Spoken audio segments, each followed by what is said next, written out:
Why Women's History Month? Why not just plain old history? Because, you see, it was always his story. It was never her story. When you go back just 5 or 10 or 40 years in time, we were having all kinds of firsts. First woman this, first woman that, first black woman this, or Latina woman that, or indigenous woman this, or trans woman that. And friends, that's where we still are. There are plenty of firsts to come. There are still ceilings to shatter. Why Women's History Month? Because when you go back 60 years, there weren't even all that many firsts to talk about yet. And when you go back just 100 years, many women were allowed to vote for the very first time, and plenty of them still couldn't. Why Women's History Month? Because when you go back 150 years, our stories are often simply not to be found at all. They were erased, some more violently than others. They were deemed not worthy of even being called history. So that is why we are celebrating Women's History Month today, because our stories haven't always been celebrated. Now, today is going to be a whole lot of girl power. I hope you're ready. The service today features only members who are either women or non-binary women-aligned people. We all planned it, we rehearsed it, we wrote it, and we will lead the service and sing the service for you together. Because, as the Holy Mother Beyonce told us, who run the world? Girls! Let us enter into a state of worship as we listen to our prelude.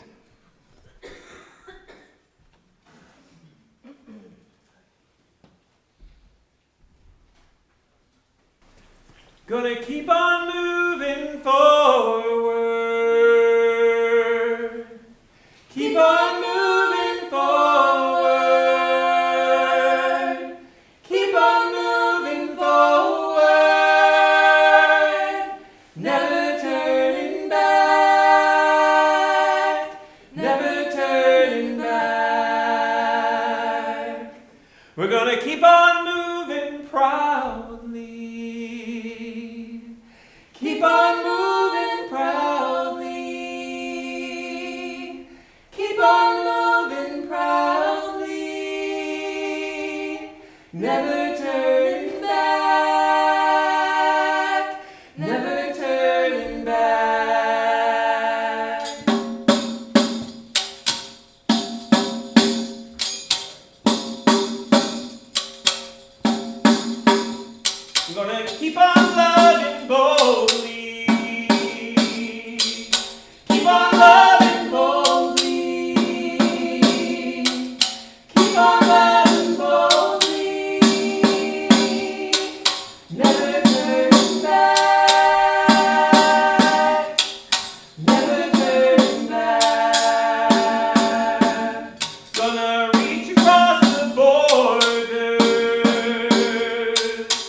Now then, I would like to invite Crystal Amos up to be our chalice lighter.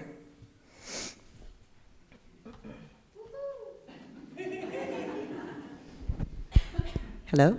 All right. Good morning, everybody. I love harmony. Like, I don't care if I could sing, but if I could harmonize, I love harmony, so thank you. Oh, let me light the chalice. Hold on.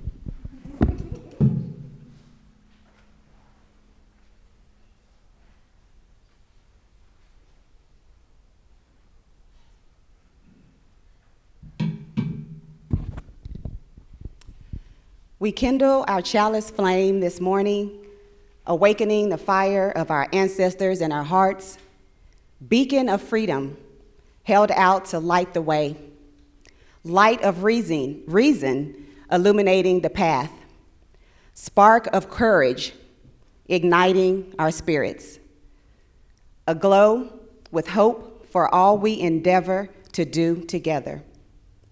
Holy flame of times past, brighten this present moment, that we may be the love that is our center and our foundation for both. Now, please join me in saying the words of our affirmation of covenant, which is printed in your program. So I'll give you time to get to it so we can all say it together. And some of us know it by heart. I can see people, I don't need my program, love it. So let's say this together. Love is the doctrine of God's church. The quest for truth is its sacrament, and service is its prayer.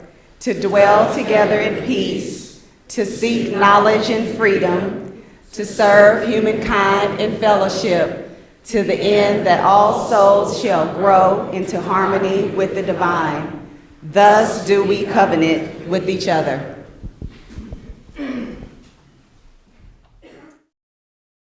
I'm a gray-haired woman and I'm coming into my years. I'm a gray-haired woman and I'm coming into my years. No more holding back, no more trying to please. I got the will and the power to get off my knees. I'm an aging woman and I'm coming into my years. I'm a streetwise woman and I'm coming into my pride. Coming into my pride. I'm a fight back woman and I'm coming into my pride. Coming into my pride. No more shrinking with fear when they whistle and jeer. I get a fist that's hard and a mind that's clear. I got a night talking woman and I'm coming into my pride. Coming into my pride. I'm a loudmouth woman and I'm coming into my voice. Coming into my voice. I'm a talkback woman and I'm coming into my voice. Coming into my voice. There's an ocean of words that got caught in my throat. I'm gonna let loose the waters, gonna learn how to float.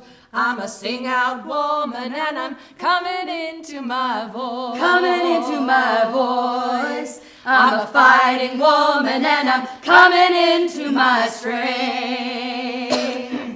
I'm a make change woman and I'm coming into my strength. Coming into my strength. I want to save the world, I won't drain my song, but I will fight any battle that will move us along. I'm a far-sighted woman and I'm coming into my strength. Coming into my strength. I'm a loving woman and I'm coming into my own. I'm a heartbeat woman and I'm coming into my own. Coming into my own. I will go no passion, I will go for strength. I will go for the moment, I will go for the length. I'm a give-take woman and I'm coming into my own. Coming into my own. Coming into my own. Coming into my own. Coming into my own.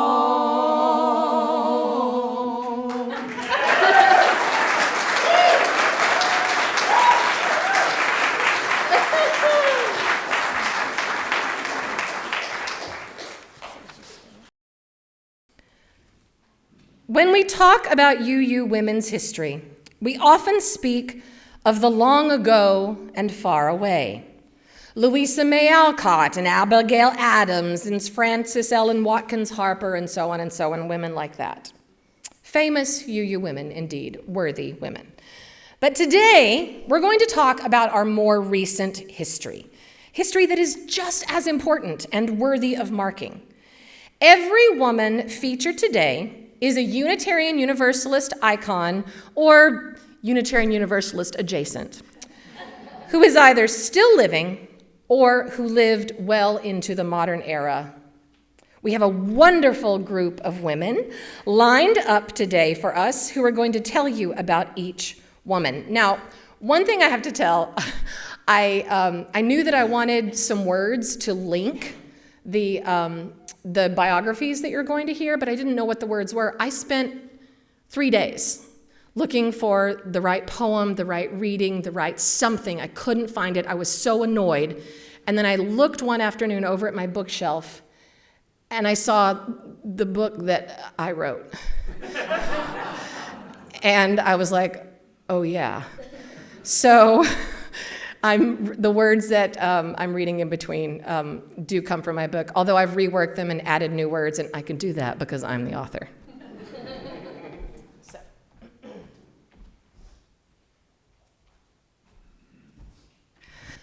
Come, sit with us, child. We have stories to tell. Listen closely. You come from a deep, deep well. Our mothers and all those who've gone before paved a freer path and opened a wider door. There's surely still plenty of work to do, but there's so much to learn from what they went through. When we remember them and speak their names, we respect the struggles they overcame. Women like Sophia Lyon-Fahs. We, in the religious exploration wing of Unitarian Universalism, owe a lot to Sophia Lyon-Fahs.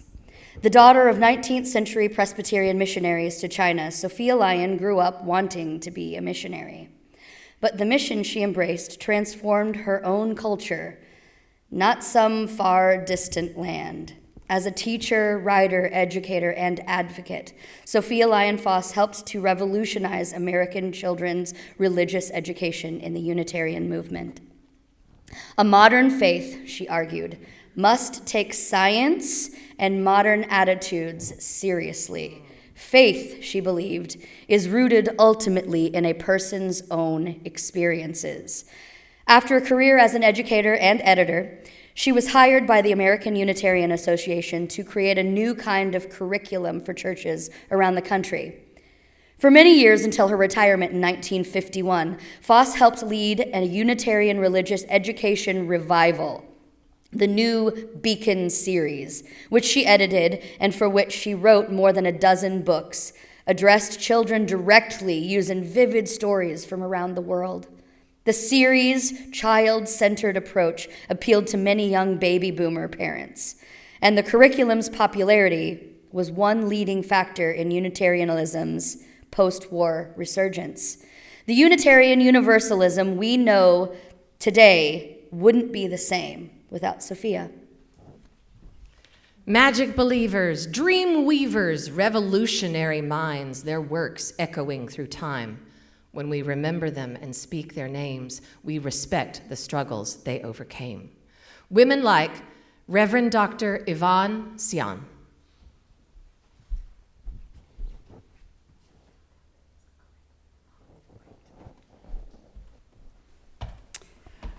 A former stateswoman and foreign affairs expert who worked in the Congo, the Reverend Dr. Yvonne Sion became the first Black woman to be ordained as a Unitarian Universalist minister in 1981.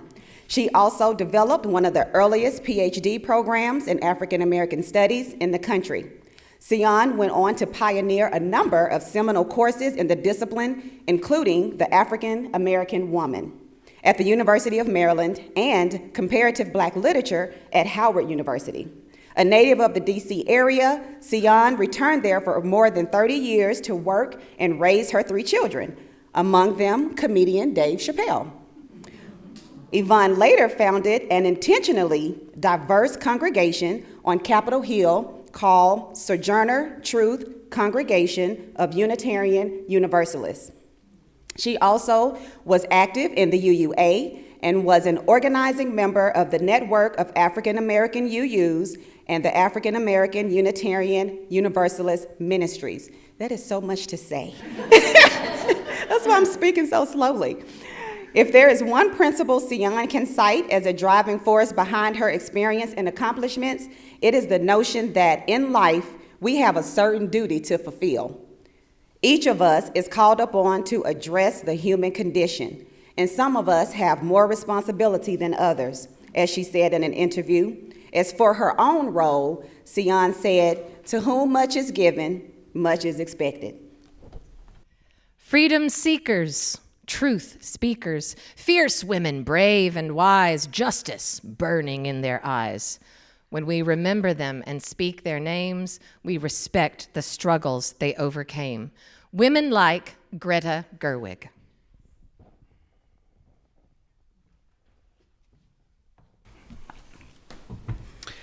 If you saw the Barbie movie and loved its feminist edge and exploration of gender, you won't be surprised to learn that its director, writer, and executive producer grew up as a Unitarian Universalist. Greta Gerwig has acted in, written, and directed dozens of films. Her solo directing credits, Lady Bird, Little Women, and Barbie, all earned Golden Globe and Oscar nominations. The Barbie movie crossed the 1 billion mark in sales and made Gerwig the only female director so far to have ever achieved that. In an article for the UU World, here's what she had to say about her faith. Religion has always been something that has occupied me as a person, and Unitarian Universalism is the most complete expression of my multiple and, at times, contradictory thoughts about the spiritual life. I think the openness of the community allows for a greater variety of personal faith and ideas. I love how open the church is, but that it also provides the structure and community of religion. I think I keep returning to a UU church again and again because it resonates with something deep inside of me that feels that all I really know is that I don't know.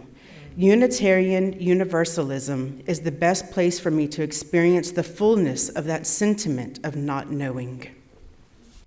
Warriors in the fight, marching for their right, believing in the day when women would have a say. When we remember them and speak their names, we respect the struggles they overcame. Women like Carolyn McDade.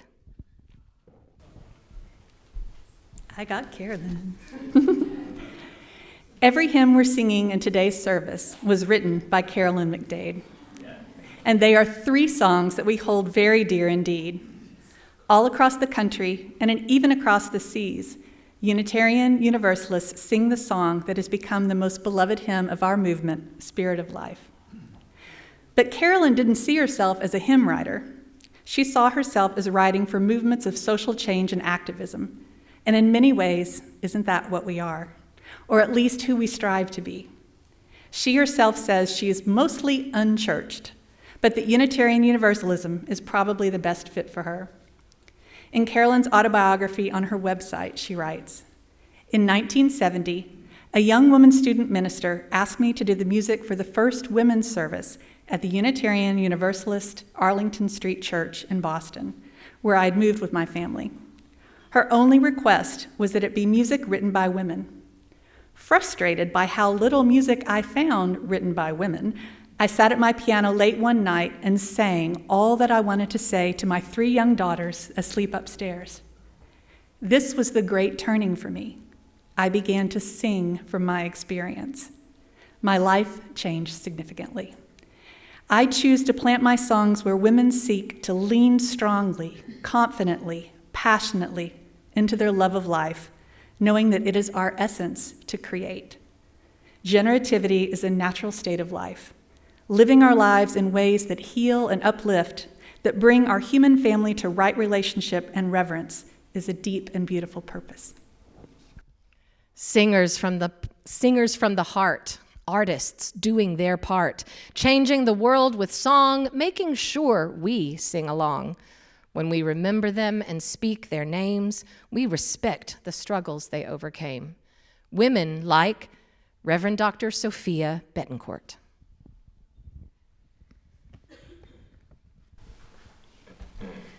The Reverend Dr. Sophia Betancourt is a minister, educator, scholar, vocalist, poet, fiber artist, and change maker. As the child of immigrants from Panama and Chile, and the grandchild of a seventh-generation Unitarian, she knows the strength that comes from building lasting community at the point of difference. She has served as religious educator, a parish minister, a seminary professor, and now as the 10th president of the Unitarian Universalist Association. During her time as interim co-president, she became the first woman to lead our faith movement.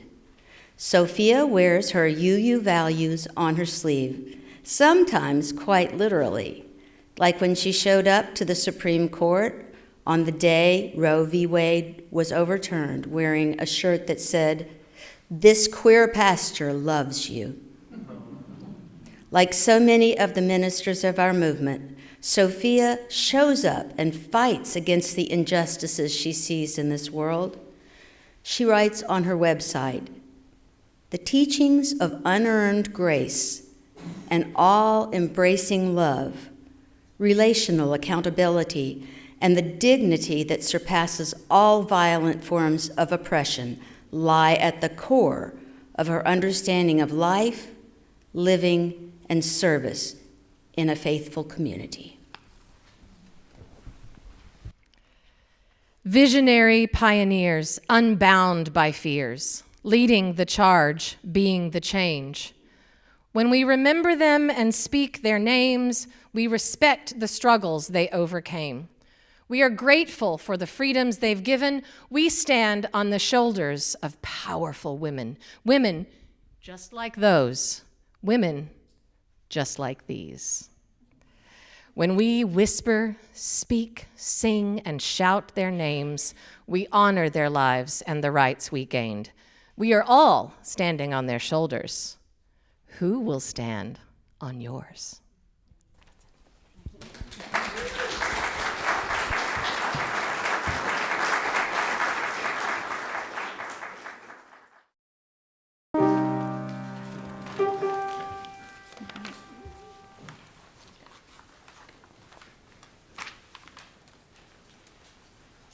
What happens when a woman takes power? What happens when she won't back down? What happens when a woman takes power?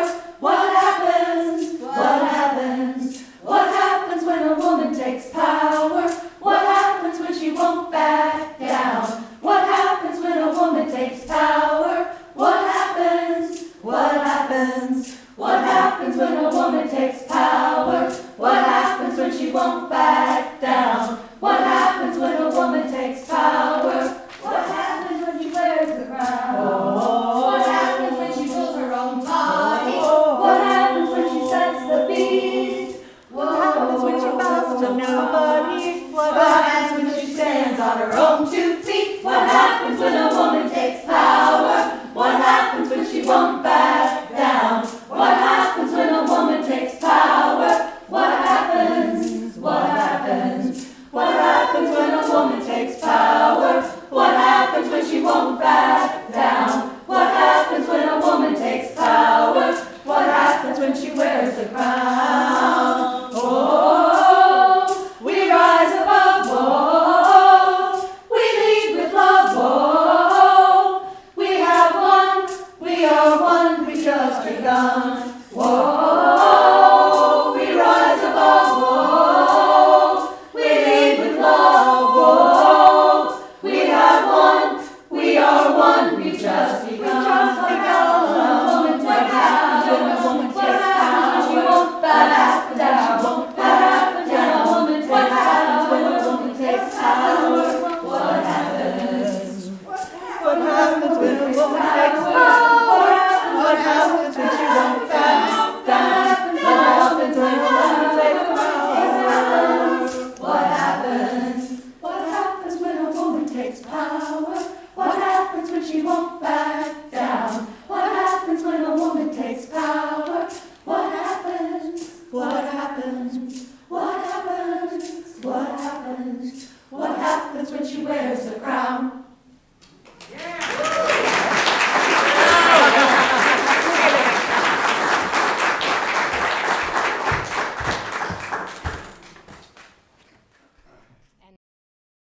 And I'd like to invite Crystal back up to extinguish our chalice as we read our closing words together. Go out into the world in peace, have courage, hold on to what is good, return to no person evil for evil, strengthen the faint-hearted, support the weak, help the suffering, honor all beings, and remember, who run the world? Girls! Go in peace. Amen.